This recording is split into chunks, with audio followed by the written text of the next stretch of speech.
Hello hi नमस्कार जय Jagannath welcome my fast mini blog भाई राति 2टाରୁ ଉଠିକି ଆମେ ଯାଇଥିଲୁ ବୁଲିବା ପାଇଁ ଟ୍ରାଫିକ୍ ଦେଖନ୍ତୁ ଫାଷ୍ଟ ତାପରେ ଜାଗାର ନାଁ କହିବି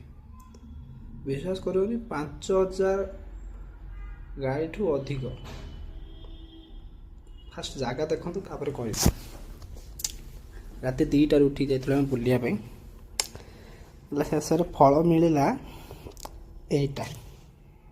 ନନ୍ଦୀ ହିଲ୍ସ ସବୁ ଆମେ ୟୁଟ୍ୟୁବରେ ଗୁଗଲରେ ସବୁ ଦେଖିଛୁ ଭିଉ କ'ଣ ତ ଆମକୁ ଏଇ ବାକିଆ ଭିଉ ମିଳିଲା ଆଉ ଜୀବନ କେବେ ଭାବିନଥିଲୁ ଦେଖନ୍ତୁ ଭିଉ ଦେଖନ୍ତୁ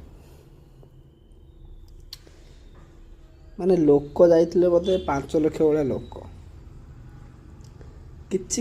ଲାଭ ନାହିଁ ରାତି 2টাରୁ ଉଠିକି ଅନିଦ୍ରା ହେଇକି ଗଲୁ ଖାଲି ଲୋକମୟ ଖାଲି ଗୋଟେ ଜିନିଷ ଦେଖିବା ପାଇଁ କୁହୁଡ଼ି ସେ କି କୁହୁଡ଼ି ଧୂଆଁ ଆଉ କିଛି ନାହିଁ।